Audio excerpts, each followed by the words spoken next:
Hello everyone, welcome to Jackie Does Stuff. I'm Jackie and I do stuff, and today I'm doing something I haven't done for a really long time. I'm making a gallon batch of kombucha, so check it out.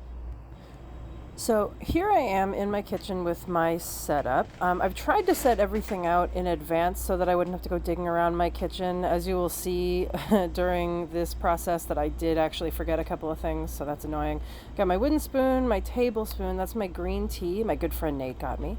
That's a towel and a rubber band, that's in the spray bottle back there, some rubbing alcohol, 70%, and this is a beautiful gallon jar shaped like a barrel that I love. This is some cane sugar, a quarter cup measuring cup, and this is a commercial kombucha scoby that I bought. You actually don't have to buy one of these. You can kind of just get some plain kombucha and then you can just let it sit there and it'll form its own scoby, but I've tried to do that a couple of times in the past, and every time I've done it, it hasn't gone well for me just because I did it wrong. And so this time I happened to find this while I was in my local beer and wine hobby store, and I kind of just bought it on a whim. I was like, you know what, forget it. I'm just going to buy one. So I have all that set up here, and then over here on my stovetop I have a small saucepan. Since we're making a gallon, you would think that I would need to have a big stock pot or something. But no, what we're going to do is we're actually going to make kind of a concentrate, and that will help us keep the temperature down as we go. So what we're going to do is we're going to take 2 cups of water, and 1 gallon is 16 cups, so 2 cups is like not a lot of that. So we're going to take 2 cups of filtered water. My tap water probably has some like chlorine and stuff in it, but I happen to live in an area that has pretty good quality water, so I wouldn't really mind using tap water, but I happen to have this filter on my fridge, so I'm putting the 2 cups directly in this pan, and I'm going to go ahead and set the measuring cup aside because we are going to be using it soon. I'm going to turn this all the way up to high and wait for it to boil. It actually came to a boil really fast. I was very surprised. I think it took maybe like 3 minutes or something. And meanwhile, what I'm going to do is I'm going to go ahead and I'm going to get out a bowl, not that one though, different one. And I'm going to measure out 2 tablespoons of this beautiful green tea that my good friend Nate got for me from somebody that he works with who has vendors in East Asia. So this is like really beautiful Chinese green tea, which I take out and I show you over here. Just you can see it, you can smell it. It's there's nothing quite like good quality herbs, I'll tell you that.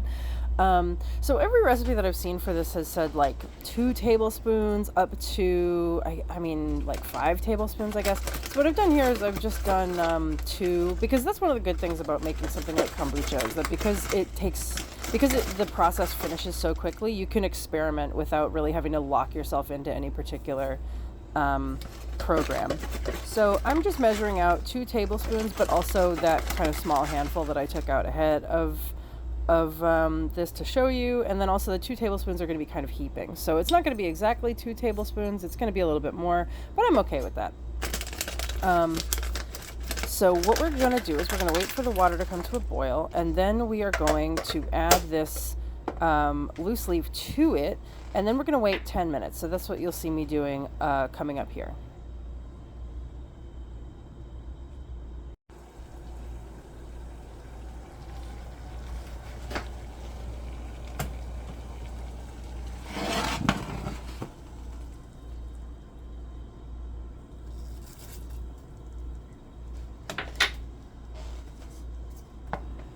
Yeah, and for this I actually didn't use any sort of a tea bag or tea cage or any of that stuff. I kind of just shook it on top and then stirred it in, and that's because at the end of the 10 minutes I'm just going to go ahead and run it through a strainer and then just pour the liquid back into the stock pot.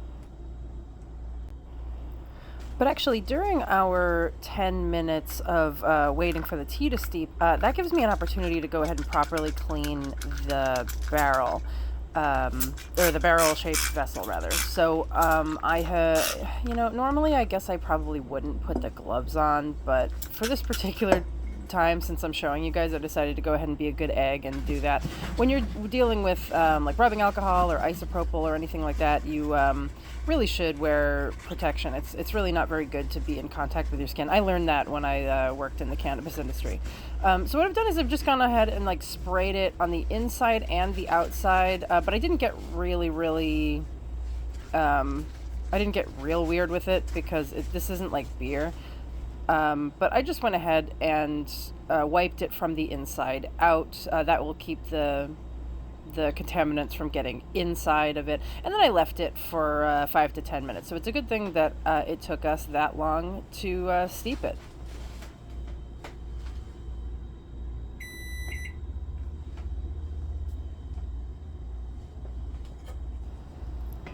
Yeah, that's what I'm talking about.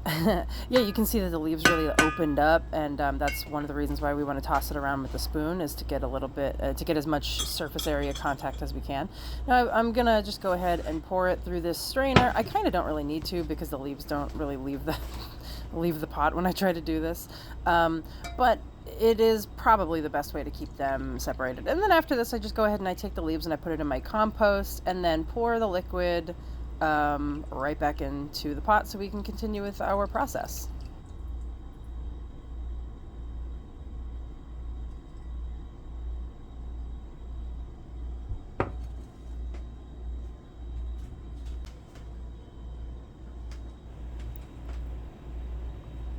And there we go. There is our golden tea, our beautiful liquid. I try to show off the color the best that I can, but I don't think that the camera really captures it. It's this beautiful golden, greenish color. Honestly, it reminds me a little bit of Golden Dragon cannabis tincture, a way that you can make it by putting it in the freezer.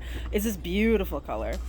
And then what I'm doing is I'm adding the cane sugar directly to that, which I kind of want to call our starter tea, but that's not quite it, because the starter tea is what comes in the scoby bag. So this, I guess, is just our like tea concentrate. I guess that's what it would be.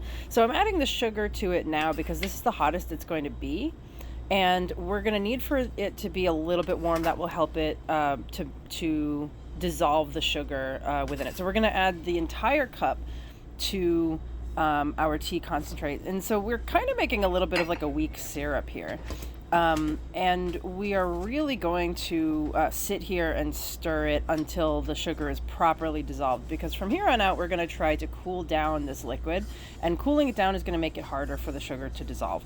So we are going to spend as much time on this as we feel is necessary. And even if we do decide like we kind of want to be like, that's probably good enough, we are going to sit here and we're going to stir it for another minute or another 2 minutes, or as long as it takes, because we are worth it.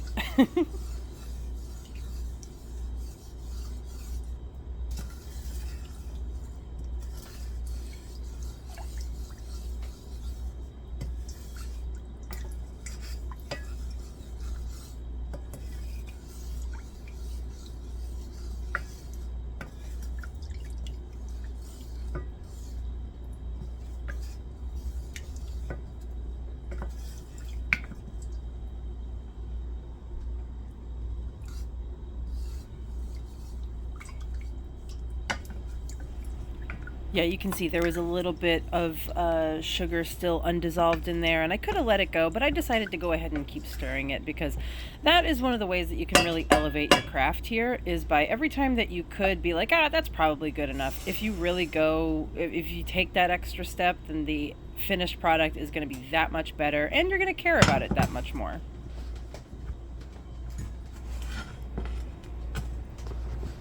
All right, now we are going to fiddle with the camera, and then we are going to take our tea concentrate weak syrup thing, and we are going to slowly pour it into the vessel. Now the reason why we're going to do it slowly is because this should still be a little hot, and probably the vessel will be a little bit cooler.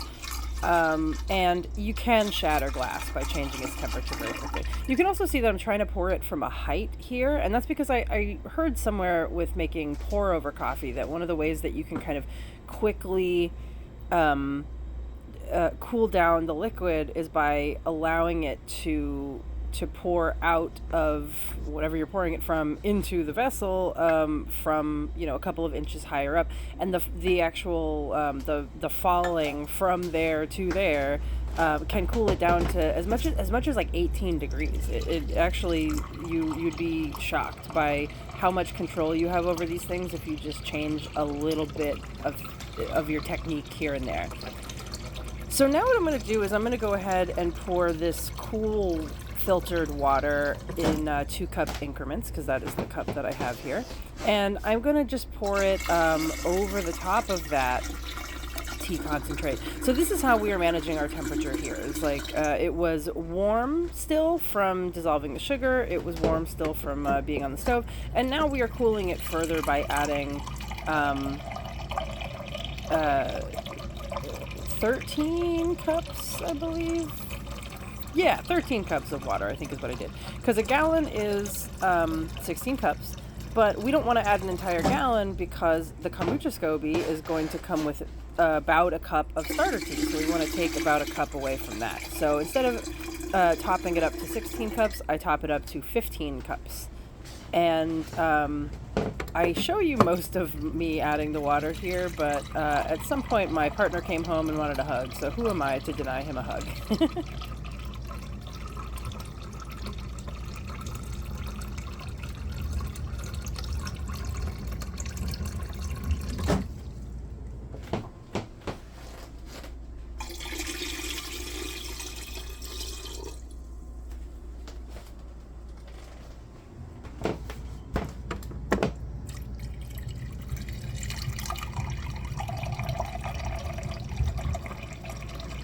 I'll also just go ahead and say at this point that I would consider the day that I make this to be day 0, and I would consider 24 hours from this point to be the beginning of day 1. I guess it's up to you how you want to do it, but that just makes the most sense to me, so that's how I do it.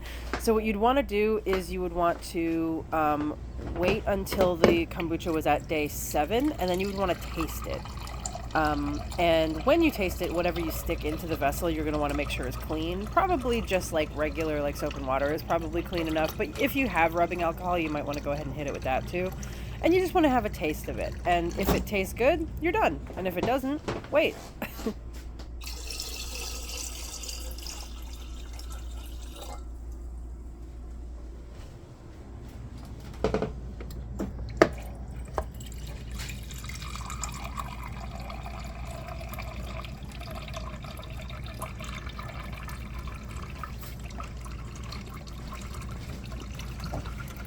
And that's when my partner came home.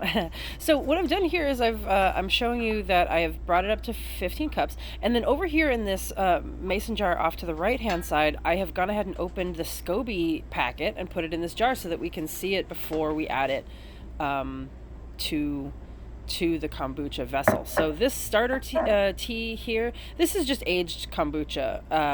And that scoby there in the middle, that is a colony of bacteria and yeast.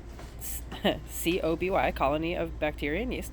And that is what we're going to pour in there, and that is what is going to, ooh, look at that. So what we've done is we've poured a little bit of the kombucha in there, and you can see that fizz there. That's the yeast already very excited with us for feeding it all that sugar. So this scoby here, which kind of looks a little bit like a jellyfish or something. I think it looks really cool. Some people think it's really gross, but I think it's cool. So we're going to pour it in there, and it's actually going to do something really cool in there. It's going to float around, and at some point it's actually going to take on the shape of our vessel. So it's not going to stay small like that. It's going to actually extend all the way over to either side of the vessel. And it might even float up to the top or sink to the bottom. But the point is that it's going to colonize our entire tea, sugar mixture here. And that is what's going to ferment it and give it a very, very weak alcohol percentage. And when we are done with this kombucha, we are going to take that scoby out, and that is what's going to help us to colonize our next batch. So this is what's called batch brewing kombucha, and that means that I'm brewing it all in one batch, and then when we're done, I'm going to take it all out and bottle it. There's another system called continuous brew, which I tried once before. It wasn't really for me, but I might try it again just to show you guys. I got a little bit of the kombucha scoby on the spoon there. It looks a little bit like snot.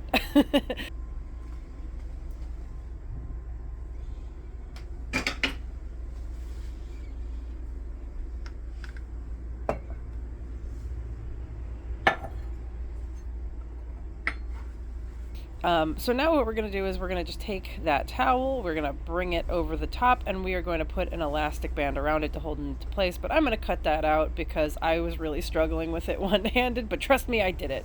All right, so we have our kombucha batch. So now what? So now what we're going to do is we're going to wait 7 days, then we're going to try it, and then after that, I'm going to do something called a second fermentation, which means that I'm going to put them in bottles, and then I'm going to add flavor to it. Thank you so much for watching, and I will see you in the next one. Bye.